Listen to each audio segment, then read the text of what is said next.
We have just spent 5 days in Cairo, and we want to give you 10 tips before you make your journey to this historical city. Number one is taxi price. One of the easiest ways to get scammed in Cairo is with the taxi, because that's probably going to be your main method of transportation.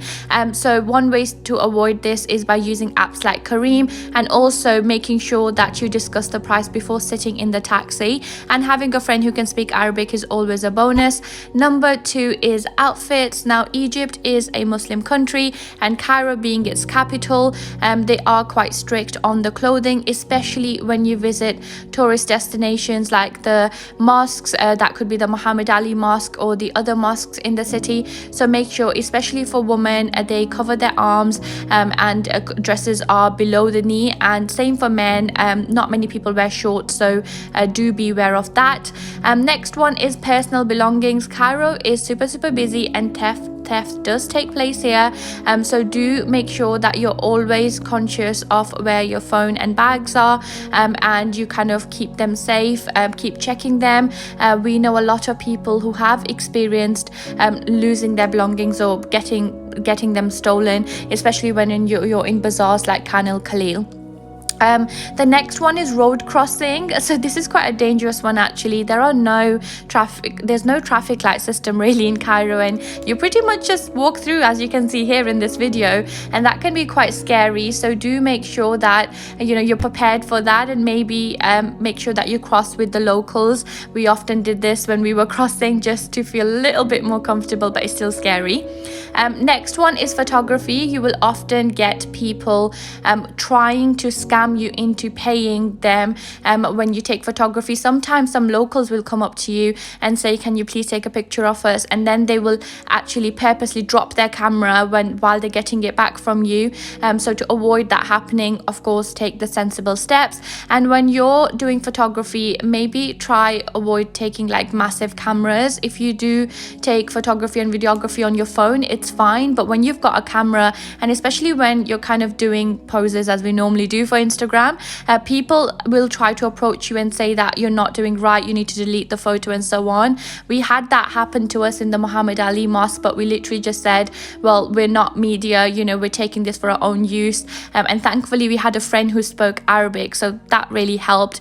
But we just wanted you to be aware that this can happen in Cairo. We haven't experienced it anywhere else, and we've visited over 20 countries, but Cairo was the only place where we saw like people coming up to us, especially the security, saying you're not allowed to take a photo even of ourselves, and asking us to delete photos on our camera and asking to see them. So just be aware of that.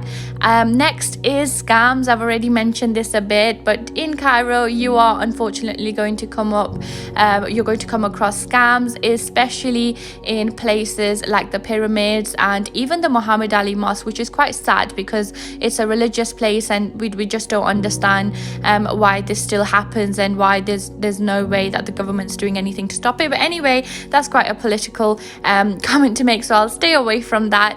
But what I will say is try to avoid getting scammed. Especially the best things you can do is keep walking. Whenever someone approaches you, they might look like they're an authority figure, but most of the people are pretending to be authority figures. So just keep walking, have the location in your map wherever you're going, and don't stop until you reach there. And just say no, especially when you're in the pyramids. Say no whenever someone approaches you for camel ride or horse ride.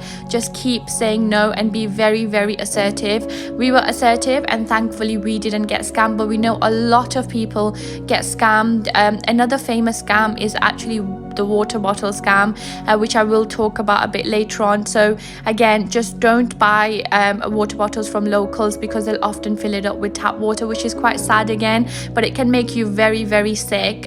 You shouldn't really be drinking tap water in Cairo. But yes, do stay away from scammers. You're very likely to get scammed in Cairo, unfortunately, and all you can just do is be very cautious. Next is money exchange. Now, do not exchange money from the UK. We always exchange money and take it with us whenever we go anywhere, but when we went to Egypt, we actually decided not to do this, and we exchanged money when we were there, and the rates were just so much better. They took no interest from us at all. Normally in the UK, when you get money from post office or other like money exchange companies, they take a lot of interest, but in Egypt you can literally exchange the money for amazing rate, if not the exact rate that the bank has set that day. So you are saving more money, which you can then spend in the place like Egypt. And also Egypt's currency is quite good at the moment. I mean, if you convert the currency, pounds, British pounds to Egyptian pounds, is working out really well. So make sure that you take the pounds with you in either cash or even your card and exchange when you are there. So next is the water bottle. Now I did mention this earlier on, do not buy water bottles from locals to be safe, because they'll often fill it up with tap water and that can make you very sick. And when you buy a water bottle, make sure to wait and hear for that click sound when you open the cap. We've actually noticed people trying to sell water bottles to us, and then we've noticed that it's actually not a brand that exists and they've technically just made it up. But yes, be very cautious about the water bottles there and buy it from supermarkets if you can, to be safe. Next is language. Now, one thing we did notice in Cairo is not a lot of people can speak or communicate in English, which is absolutely fine because English is not their language. So what we would advise you to do is maybe sort of have some Google Translator, or again, if you've got any friend that's in Cairo or in Egypt that can support you, that's always a bonus. But yes, it will be quite tricky for you to find people, especially when you're trying to communicate with people in restaurants or even when you're going out for food. A lot of the people might not speak English, so just have Google Translator with you, and that's going to be a bonus. Or even when you're getting the taxi, we kind of just made some numbers or by a hand or wrote it on our phone.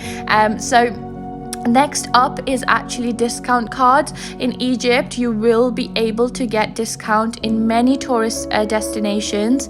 For example, if you have your university card and you're a student in the UK, you can still use that university card in Egypt. We were actually, we saw many people trying to get discounts and they use just their student cards or their university cards, and we would recommend to bring that along with you, especially for the pyramids, the Egyptian Museum, and there were many other tourist destinations as well that were accepting student cards, and a lot of them were actually not even asking to see it. But just to be safe, take it with you because a discount is always amazing. And again, the money you save from getting that discount, you can then spend on something else, on shopping or buying some souvenirs, whatever that may be.